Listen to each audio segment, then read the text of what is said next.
भाग 15। विविधा नाराज होकर बोली, बोलने दो, कोई कुछ भी कहे, मुझे कोई फर्क नहीं पड़ता। जब मैंने कुछ गलत किया ही नहीं तो डरूं क्यों? क्या बाबूजी को मुझ पर जरा भी भरोसा नहीं? क्या वो नहीं जानते कि मैं जहां भी जाती हूँ बताकर जाती हूँ? और अगर मुझे कोई पसंद भी होता तो आपको तो बताती ना मैं। छवि जी बोली, तुझे सफाई देने की कोई जरूरत नहीं है। मैं तो हमेशा से जानती हूँ कि मेरी बेटी बहुत अच्छी है, और अगर उसे कभी कोई पसंद भी आएगा तो मुझे जरूर कहेगी, क्योंकि तू मुझसे कभी कुछ नहीं छुपाती। लेकिन लोगों के ताने कैसे सुन पाएगी बेटा? विविधा बोली, आप मेरे साथ हो, बस यही बहुत है। और अगर किसी ने कुछ भी बकवास की तो मैं भी उसे जवाब जरूर दूंगी। विक्रम सीढ़ियों से उतर स्टडी रूम की तरफ जा रहा था कि आरुषि की याद आई।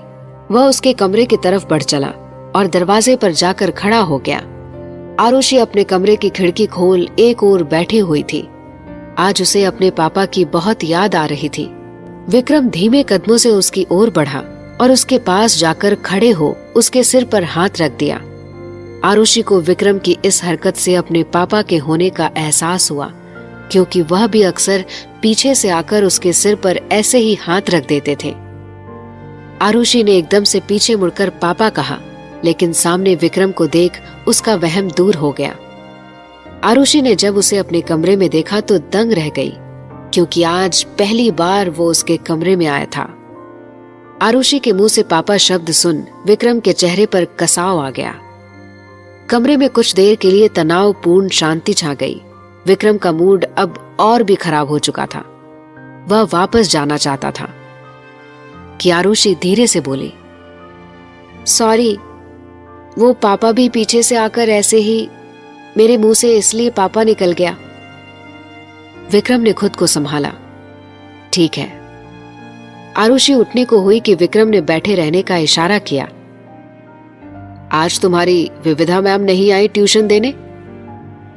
आरुषि बोली, अभी थोड़ा वक्त है उन्हें आने में। विक्रम बोला, अगर तुम्हें ऐतराज ना हो तो मैं कुछ देर बैठ सकता हूं तुम्हारे साथ। आरुषि थोड़ा साइड में हो गई। बैठिए ना भैया। विक्रम मुस्कुरा दिया और आरुषि के पास बैठ गया। कुछ पलों तक दोनों चुप बैठे रहे और एक दूसरे से अपनी परेशानी छुपाते रहे, लेकिन दोनों ही जानते थे कि दूसरा साथी परेशान है। विक्रम को लगा कि आरुषि इसलिए उदास है क्योंकि वह स्कूल नहीं पहुंचा। सॉरी, मैं काम में उलझ गया था तो लेट हो गया। आगे से कोशिश करूंगा कि फिर ऐसा ना हो। आरुषि हल्के से मुस्कुरा दी। कोई बात नहीं भैया, पर आपको क्या हुआ है? कुछ भी तो नहीं। तो फिर आपने आज विविधा मैम की डांट चुपचाप कैसे खा ली? विक्रम को अब याद आया कि आरुषि की टेंशन के बीच में विविधा ने उसे कितना कुछ सुना दिया था, और वह वाकई में चुपचाप उसकी डांट सुन रहा था। बताओ ना भाई। विक्रम बात को संभालते हुए बोला, मैंने डांट इसलिए चुपचाप खा ली क्योंकि सच में मेरी गलती थी। दोनों एक बार फिर कुछ वक्त तक चुप लगा गए। विक्रम अब उठकर जाने को हुआ कि आरुषि बोली, एक बात पूछूं आपसे? विक्रम अब वापस बैठ गया। पूछो। आप गुस्सा तो नहीं करोगे? विक्रम उसके सिर पर प्यार से हाथ रखते हुए मुस्कुराकर बोला, नहीं करूंगा, कहो। आरुषि हिचकिचाते हुए बोली, क्या आपको पापा की बिल्कुल भी याद नहीं आती? यह सुनते ही विक्रम के चेहरे की हंसी गायब हो गई और उसने अपना हाथ वापस पीछे खींच लिया। वह नाराज सा आरुषि से नजरें हटा सामने देखने लगा। आरुषि ने कुछ वक्त तक उसके जवाब का इंतजार किया, लेकिन जब उसकी तरफ से कोई जवाब नहीं आया तो बोली, क्या आप उन्हें कभी माफ नहीं करोगे? विक्रम अब सख्त लहजे में बोला, कुछ गुनाहों की माफी कभी नहीं होती। आरुषि बोली, और अगर गुनहगार को अपने गुनाह पर पछतावा हो तो? पछतावे से हमारे हुए नुकसान की भरपाई तो नहीं हो सकती। खैर, तुम इन सब बातों से दूर रहो, अभी बच्ची हो। विक्रम उठकर कुछ ही कदम चला था कि आरुषि खड़ी हो गई। इतनी भी बच्ची नहीं हूं भाई, सब समझ आता है मुझे। विक्रम के कदम रुक गए, लेकिन अब भी वो आरुषि की तरफ पीठ किए हुए खड़ा रहा। क्या समझ आता है तुम्हें? आरुषि बोली।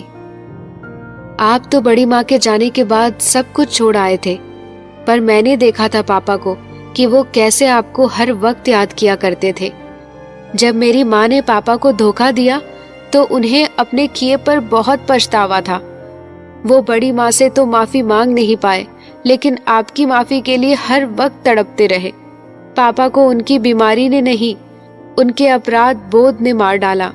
आपको पता है, पापा हमेशा कहते थे कि मेरा विक्रम जिस रोज मुझे माफ कर देगा, उस वक्त मेरी आत्मा को सुकून मिलेगा। उसकी माँ से तो मैं मरने के बाद माफी मांग ही लूंगा। पापा ने एक रोज मुझे कहा था कि मैं जरा भी ना डरूं कि उनके जाने के बाद मेरा क्या होगा, क्योंकि वो जानते थे कि आप हो मेरा ख्याल रखने के लिए। उन्होंने मुझे ये भी कहा था कि जब आप मुझे अपना लो तो मैं आपसे उनके लिए माफी मांग लूं। मैंने भी उनको वादा किया था कि एक रोज उनके लिए आपकी माफी लेकर ही रहूंगी। 2.5 महीने हो गए पापा को गुजरे, पर मैंने आज तक आपके मुंह से उनके लिए कभी कोई जिक्र नहीं सुना, और कभी कोई बात हुई भी तो आपके मुंह से उनके लिए पापा शब्द नहीं सुना। क्या सच में आपको उनसे कोई फर्क नहीं पड़ता? क्या आपको कभी उनकी याद नहीं आती? विक्रम अब भी चुपचाप खड़ा रहा। उसे ऐसे देख आरुषि आगे बढ़ी और अपने कबर्ड से एक लेटर निकाल विक्रम की ओर बढ़ा दिया। आपने तो उस रोज के बाद पापा से कभी बात नहीं की, लेकिन उन्होंने अपने दिल की सारी बातें इस लेटर में लिख दी थी, इस उम्मीद में कि कभी तो आप ये लेटर पढ़ोगे। आप ये लेटर पढ़ोगे ना भाई? विक्रम ने अपने हाथ उस लेटर को लेने के लिए आगे नहीं बढ़ाया। आरुषि ने ये देखा तो विक्रम की कठोरता देख उसकी आंखों में आंसू छलक पड़े। उसने आगे बढ़ विक्रम के ट्राउजर के पॉकेट में वो लेटर रख दिया। प्लीज भाई, एक बार पढ़ लीजिएगा। विक्रम ने गुस्से से आरुषि को देखा और अपनी पॉकेट से वो लेटर निकालकर फर्श पर फेंक दिया। मैं उस आदमी को कभी माफ नहीं करूंगा। दोबारा मेरे सामने उस इंसान का भूल कर भी जिक्र मत करना। उसकी तरफदारी करने की सोचना भी मत, वरना तुम्हें भी उठाकर घर से बाहर फेंक दूंगा। मेरे जख्मों पर नमक छिड़कने की कोई जरूरत नहीं है तुम्हें। अपने पापा की तारीफों के पुल मेरे सामने बांधने की दोबारा कोशिश भी मत करना। विक्रम के गुस्से से तमतमाते चेहरे को देख आरुषि सहम कर पीछे हट गई। विक्रम उस पर चीखा, दूर हो जाओ इसी वक्त मेरी नजरों के सामने से। आरुषि जल्दी से कमरे से बाहर निकल गई। विक्रम कुछ वक्त तक वहां खड़ा रहा। उसका गुस्सा अब शांत हो गया। वह सामने पड़े लेटर को पैरों से रौंदता हुआ कमरे से बाहर निकल गया तो सामने से आती विविधा से टकरा गया। विविधा की नजर जब विक्रम पर पड़ी तो हैरान रह गई। विक्रम की आंखों में नमी साफ दिखाई दे रही थी। उसने अपना चेहरा दूसरी ओर कर लिया और तेज कदमों से सीढ़ियों से ऊपर अपने कमरे की तरफ चला गया। दयाल काका रोती हुई आरुषि को लेकर कुछ दूर खड़े विक्रम को जाते देख रहे थे। विक्रम सीढ़ियों से चढ़कर अपने कमरे में आया और इधर उधर घूमते हुए अपने गुस्से को शांत करने की कोशिश करने लगा, लेकिन जब वह ऐसा करने में नाकामयाब रहा तो कमरे का सारा सामान उठाकर फेंकने लगा।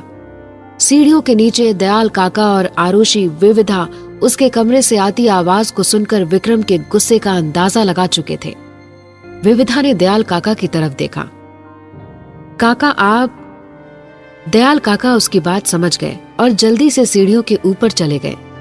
दयाल काका विक्रम के कमरे में आए और उसको यूं ही सामान उठाकर फेंकते देखा तो उसे रोकने की कोशिश करने लगे, लेकिन विक्रम उनकी एक भी नहीं सुन रहा था। उसके हाथ में जो सामान आता उसे उठाकर पूरी ताकत से जमीन पर फेंक देता था। दयाल काका उसे पकड़कर समझाने की कोशिश करने लगे ताकि वो शांत हो सके, लेकिन विक्रम को रोकना काफी मुश्किल हो रहा था। आरुषि डरी सहमी सी विविधा का हाथ पकड़कर खड़ी हो गई। विविधा की नजरें विक्रम के कमरे पर ही टिकी हुई थी। जब कमरे का सारा सामान फेंक दिया गया, विक्रम तब जाकर शांत हुआ। दयाल काका बुरी तरह हाँफ रहे थे। विक्रम ने उनको खुद से दूर किया और अपनी माँ की तस्वीर के सामने जा खड़ा हुआ और उसे एक टक देखने लगा। दयाल काका ने उससे बात करने की कोशिश की, लेकिन विक्रम कोई भी जवाब नहीं दे रहा था। उसने बहुत ही सख्त लहजे में काका से कहा कि इस वक्त वह उसे अकेला छोड़ दे। काका बोले, लेकिन विक्रम बोला, आपने सुना नहीं मैंने क्या कहा? कुछ वक्त के लिए मुझे अकेला छोड़ दीजिए। काका उदास हो वहां से चले गए। विक्रम को अब आरुषि की कही बातें याद आने लगी। उसने माँ की तस्वीर के पीछे से एक लिफाफा निकाला और उसमें मौजूद एक तस्वीर निकाली जो उसकी और उसके पापा की थी। इस तस्वीर में दोनों बाप बेटे काफी खुश नजर आ रहे थे। विक्रम कुछ देर तक उसे यूं ही देखता रहा। सब खत्म कर दिया आपने। पहले मेरे लिए दुनिया के बेस्ट पापा थे आप, आइडल थे मेरे। मैं आपसे कितनी भी नफरत क्यों ना कर लूं, लेकिन दिल के किसी कोने में शायद कहीं ना कहीं आज भी आपके लिए प्यार है, और इसी वजह से मुझे खुद से भी नफरत है। विक्रम उस तस्वीर को अपने सीने से लगाकर रोने को हुआ कि अगले ही पल उसकी नजर जब माँ की तस्वीर पर पड़ी तो पापा के माँ को दिए धोखे की याद आ गई। दयाल काका बाहर सीढ़ियों से नीचे उतर कर आए और एक ओर बैठ गए। विविधा बोली, काका आप विक्रम को समझाते क्यों नहीं? दयाल काका बोले, क्या फायदा, फिलहाल उसे कुछ भी कहने का कोई मतलब नहीं है, क्योंकि इस वक्त वह किसी की बात भी नहीं सुनेगा, उल्टा और भड़केगा। विविधा बोली, तो क्या फिर ऐसे ही वो गुस्सा करता रहेगा जिंदगी भर? दयाल काका बोले, और कोई चारा भी तो नहीं है, फिलहाल उसे अकेला छोड़ना ही सही है। आरुषि रोते हुए बोली, सब मेरी गलती है काका, मुझे भाई से वह सारी बातें नहीं करनी चाहिए थी। दयाल काका बोले, हाँ, तुम्हें अभी इस बारे में कोई बात नहीं करनी चाहिए थी उससे। मैंने मना किया था तुम्हें इस घर में लाने से पहले कि जब तक मैं ना कहूं तुम मुझसे अपने पापा का कोई भी जिक्र नहीं करोगी और ना ही उनके लेटर के बारे में बताओगी। आरुषि बोली, मुझे याद आ रही थी पापा की, तो बस। कहते हुए वह चुप हो गई। विविधा बोली, बच्ची है काका, नहीं रहा गया होगा। दयाल काका ने मायूसी से आरुषि के कमरे में जाकर बड़े मालिक का लेटर उठा साफ करने के बाद अपने कुर्ते की जेब में रख लिया। काका कमरे से बाहर निकल आए और विविधा से बोले, बेटा अगर तुम आरुषि को पढ़ाना चाहती हो तो पढ़ा सकती हो, वरना घर चली जाओ आज। विविधा ने आरुषि की तरफ देखा जो काफी डरी सहमी सी लग रही थी। मुझे भी नहीं लगता काका कि आरुषि फिलहाल पढ़ने की हालत में है, मेरा छुट्टी लेना ही सही रहेगा। विविधा वहां से जाने लगी कि आरुषि ने उसका हाथ पकड़ लिया। मैम प्लीज मत जाओ, भाई को समझाओ ना कि इतना गुस्सा ना करे। विविधा बोली, देखो आरुषि, यह तुम्हारे घर का मामला है, मैं इसमें ज्यादा दखल नहीं दे सकती। फिर काका ने बताया ना कि विक्रम काफी गुस्से में है, वो मेरी बात नहीं सुनेगा। आरुषि बोली, तो आप आज यहीं रुक जाओ ना। विविधा ने दयाल काका की तरफ देखा, वह शांत से बैठे थे। विविधा ने कुछ देर सोचकर कहा, काका मैं आरुषि को आज अपने साथ घर ले जाऊं? वहां पर मैं हूं, माँ है और बाऊजी भी हैं, तो इसका मन लग जाएगा और सुबह कल तक विक्रम का गुस्सा भी थोड़ा हल्का हो जाएगा। काका बोले, नहीं, विक्रम को अगर यह बात पता चली तो वह और भी ज्यादा गुस्सा करेगा कि आरुषि को क्यों भेजा। इसे यहीं रहने दो, ये कहीं नहीं जाएगी। विविधा बोली, लेकिन काका ऐसे माहौल में बच्चे के दिमाग पर क्या असर पड़ेगा? क्या देखेगी और क्या सीखेगी यह? अपने पिता के धोखे को याद कर विक्रम के हाव भाव एक बार फिर बदल गए। उसने अब गुस्से से वापस उस तस्वीर को लिफाफे में बंद कर माँ की तस्वीर के पीछे रख दिया और कमरे में एक और फर्श पर पड़ी गाड़ी की चाबी को उठा तेज कदमों से कमरे से बाहर की ओर चल पड़ा। काका विविधा की बात का कोई जवाब देते कि उन्हें विक्रम के कमरे का दरवाजा खुलने की आवाज आई। तीनों उस ओर देखने लगे। आरुषि विविधा के पीछे छुपकर खड़ी हो गई। विक्रम सीढ़ियों से उतरकर सभी को नजरअंदाज कर सीधे घर से बाहर निकल गया। कुछ ही पलों में उसकी गाड़ी की आवाज आई। विक्रम जा चुका था। विविधा आरुषि को उसके कमरे में ले गई और समझा बुझाकर शांत किया। वह कुछ देर तक उसके पास बैठी रही और जोक सुनाकर उसे हंसाने लगी। आरुषि का डर कुछ हद तक कम हो गया था। वह थोड़ी ही देर में सो गई। दयाल काका कमरे के बाहर से विविधा को आरुषि का ख्याल करते देख रहे थे। आरुषि के सोने के बाद वो सिटिंग एरिया में आकर चुपचाप बैठ गए। विविधा उठकर कमरे से बाहर निकलकर घर जाने लगी कि काका ने उसे देखा और मायूस से बोले, मेरे पास बैठो बेटा। विविधा अब चुपचाप उनके पास आ बैठी।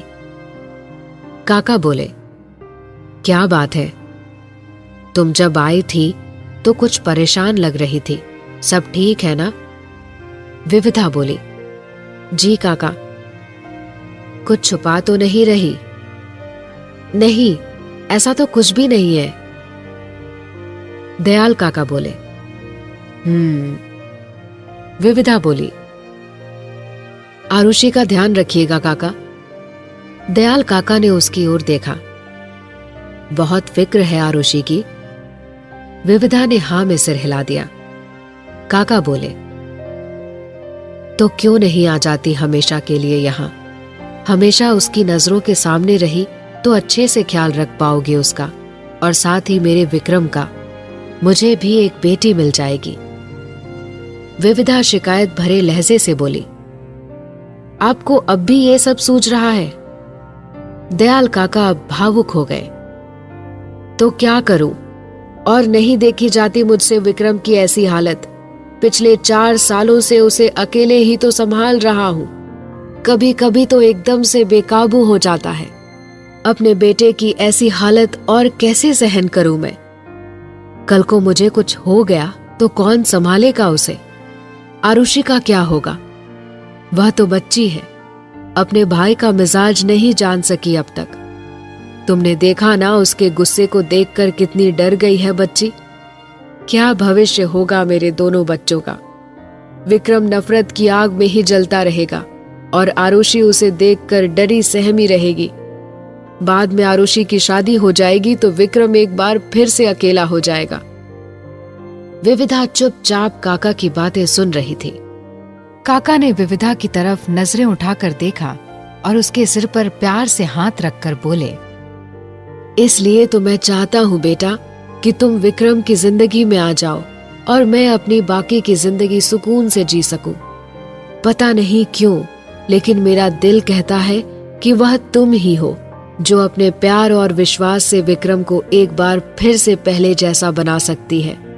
विविधा बोली, आप कैसी बातें कर रहे हैं काका?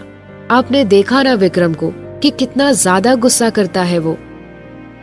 दयाल काका बोले, ओ, तो तुम्हें भी उसके गुस्से से डर लगता है? विविधा थोड़ा हिचकिचाते हुए बोली, हाँ डर लगता है, पर कभी कभी नहीं लगता। दयाल काका बोले, शायद तुम सही कह रही हो। तुम तो क्या, कोई भी विक्रम के गुस्से को देखकर उससे दूर ही रहेगा। कोई विक्रम को पसंद नहीं करेगा। उसका गुस्सा ही उसका सबसे बड़ा दुश्मन है। विविधा बोली, ऐसी बात नहीं है काका। विक्रम समझदार है, अपनी जिम्मेदारी अच्छे से समझता है, और फिर आपसे, आरुषि से कितना प्यार भी तो करता है।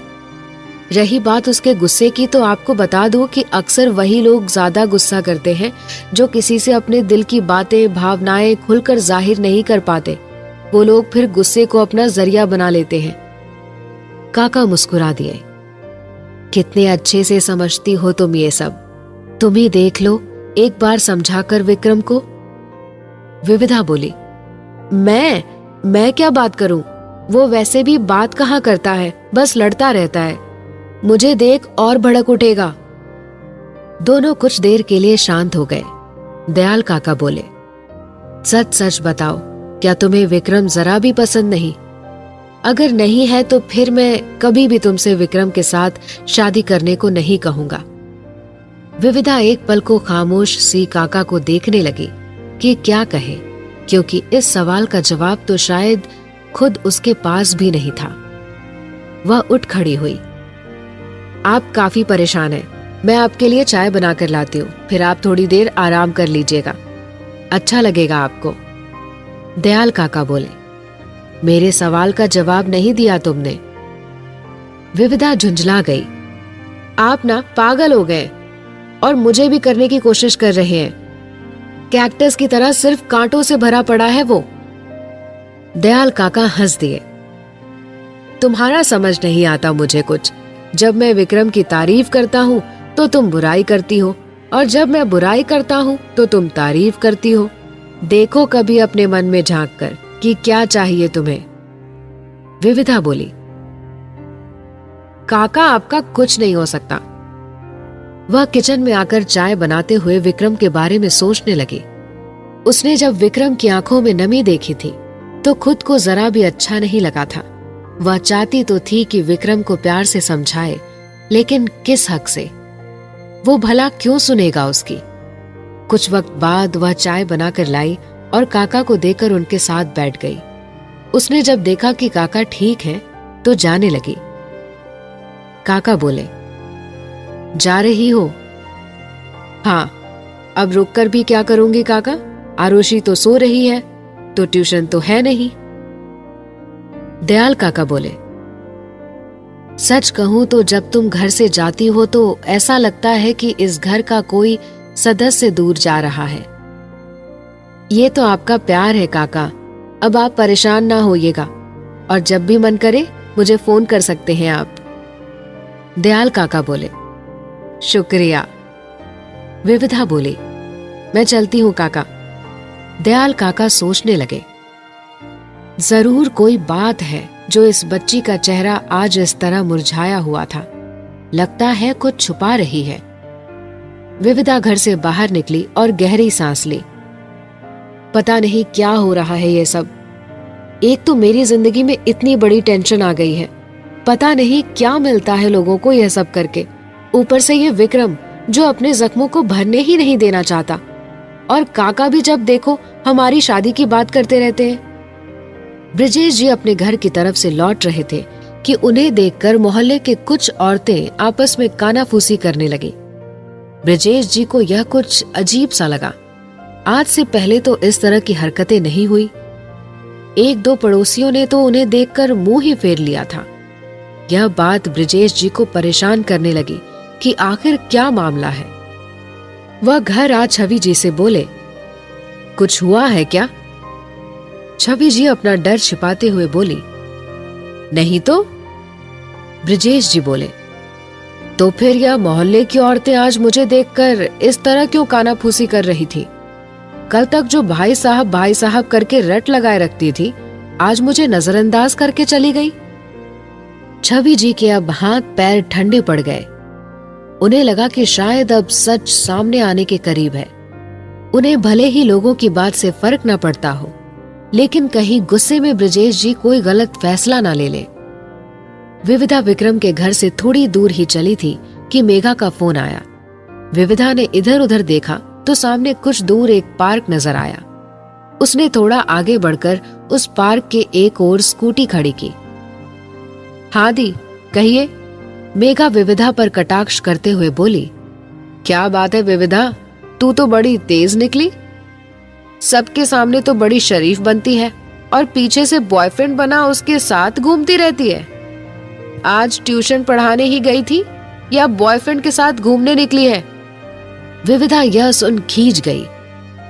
ऐसा कुछ भी नहीं है जैसा आप सोच रही हो, सब झूठ है, मेरा किसी से कोई अफेयर नहीं है। मेघा बोली, पूरे मोहल्ले में बात फैल चुकी है तेरी, अब तो झूठ मत बोल। ढूंढा भी कौन, एक ड्राइवर? कहकर वो जोर जोर से हंसने लगी। विविधा बोली, क्यों, ड्राइवर क्या इंसान नहीं होते?